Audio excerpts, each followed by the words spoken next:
Welcome to Focus Today. I'm your host, Perry Atkinson, and boy, what a delight to have with us today Dana Ayers. She's the former White House and Department of Homeland Security staff member. She's a writer, an author, a speaker, public affairs officer for the U.S. Navy Reserve, and veterans advocate. And she's the author of, listen to this title, this is terrific, Confessions of an Unlikely Runner, a guide to racing and obstacle courses for the averagely fit and halfway dedicated. That's probably me. Anyway, Dana, hi, how are you? Welcome to the program. Thanks for having me. What a great title. Well, listen, your experience at the White House really took off incredibly. Your second day was 9/11? It was. Yeah, it was definitely a crazy time. And then after 9/11, we had, anthrax scares, and at one point we had the DC sniper. And so it was a really crazy time my poor parents had to go through. But I've loved the city, and I ended up working for the Bush administration for about 5 years total, and loved every minute of it. Could I just have you for a second explain to us that day in the White House? Oh, gosh. It was surreal. I remember not hearing any alarms. So we were actually watching the smoke come off the Pentagon from the balcony of my office. And we looked up on the news and we saw on CNN that the White House was being evacuated. And we were like, we are? Because we were still in our office. And so I stepped out into the hallway and saw a Secret Service agent coming down the hall in full bomb squad gear. And he was like, "What are you doing? This is real, run." So I leaned back in my office and told my coworkers, "Guys, I think we're supposed to, do something." And so I remember walking out that day because nobody knew what was going on. But then in the following days, when we'd get more, reports of potential car bombs or whatever it was, we would all run at that point because we knew what was happening. But that first day was like, how is this possible? So people were kind of in a daze. Wow. Wow, what a story. So what did you end up doing in the White House? Because you ended up with the Bush administration for quite a few years. How did you progress through the system there? Well, it's called Presidential Personnel Office within the administration. So if you want a job, so I started as an intern where I was working for free for 3 months. And then I said, I was done with college and I wanted to do something full time. And so they kind of spin your resume around the different departments and agencies. So I interviewed with, Department of Treasury, Department of Commerce, and I was lucky enough to find a full-time position back at the White House in the Office of Management and Budget. So I was a confidential assistant there for a while, and then they were creating the Department of Homeland Security. And so my boss got detailed to that transition team. And so I went with her for a while, came back and did something else for the Domestic Policy Council, and then eventually went to Homeland full time as a political appointee. I was a policy analyst for FEMA during Hurricane Katrina. So another crazy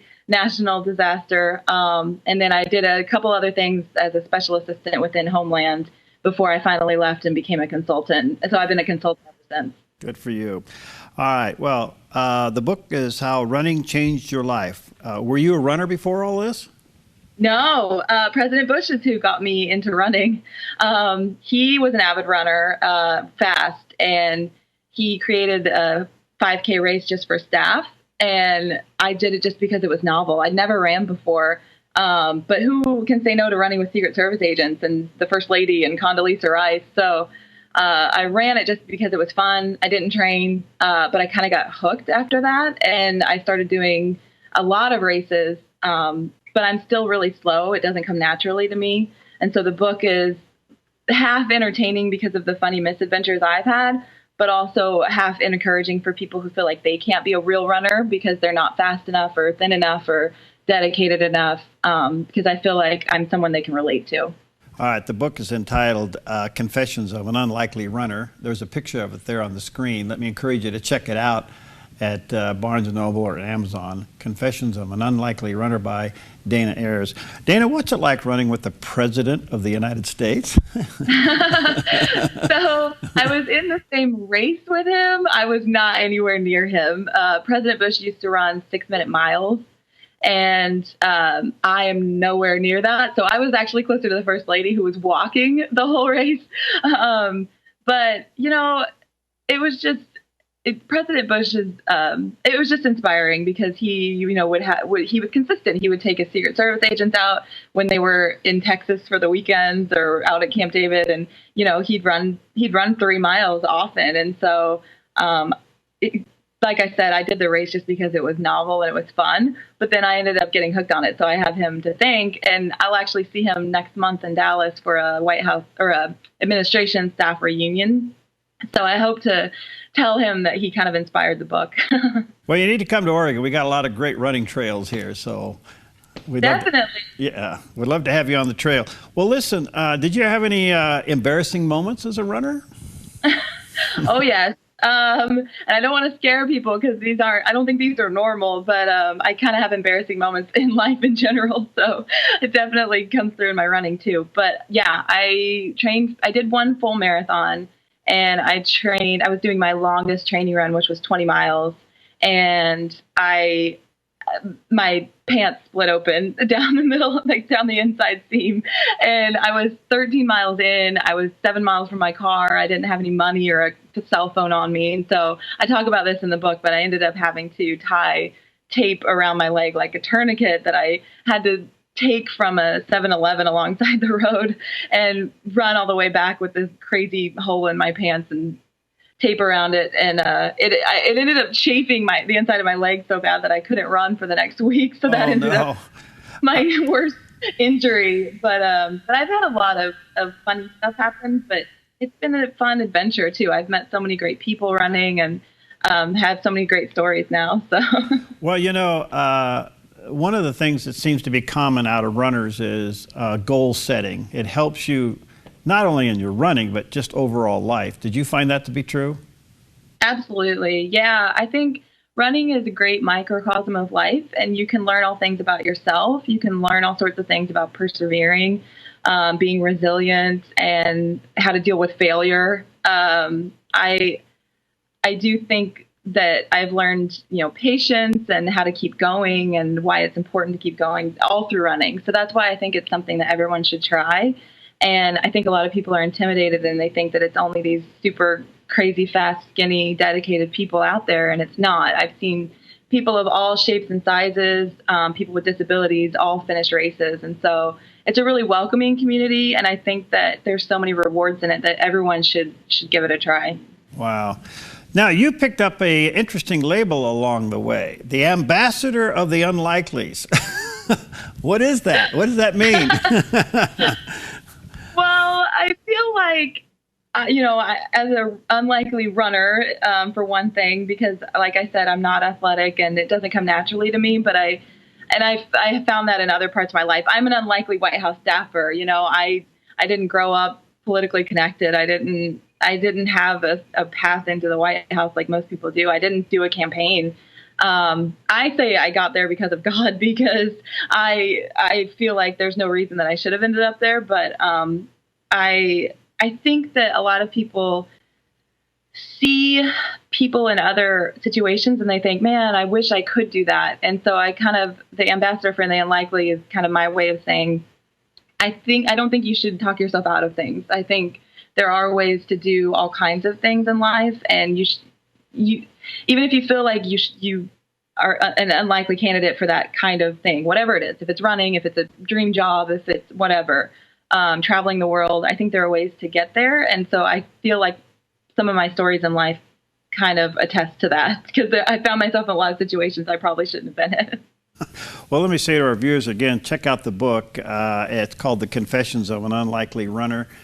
For those watching on the Dove TV, there it is, a picture of it on the screen. Let me encourage you to go to Barnes & Noble or go over to Amazon and get this book, Confessions of an Unlikely Runner. A couple more quick questions, Dana. I had the high honor of meeting the Bush family on a couple occasions when I was chairman of the state of Oregon, and got to go to his inauguration, which I highly regarded. I found the first family to be incredible. What was your take?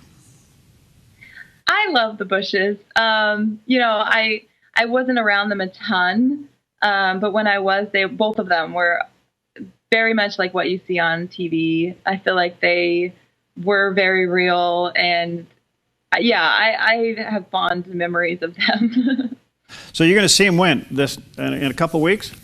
Yeah, April 15th and 16th. There's going to be a reunion at the Bush Library, which I haven't been to yet, so I'm excited. Down in Dallas. Yeah, I'd love to see that. Yeah. I'd love to see that. All right, what do you want people to get from your book? Like I said, I hope that it's entertaining. A lot of people have told me that they've laughed out loud at some of the stories, but more than that, I do hope that it's encouraging people, and I've gotten great feedback from readers who say it got them to run their first race, or it got them to keep running when they almost stopped.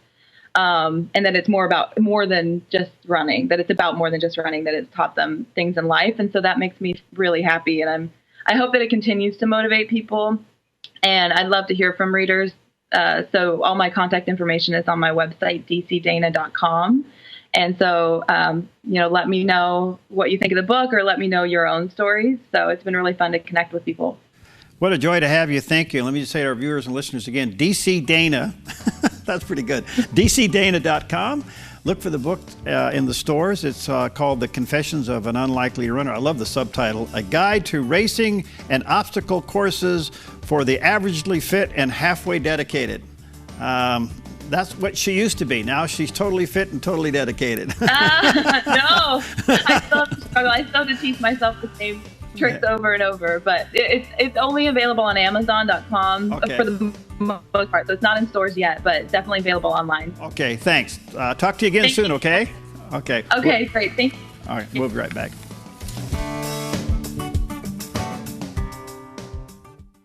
I'm Paulina Leiser, producer of Focus Today.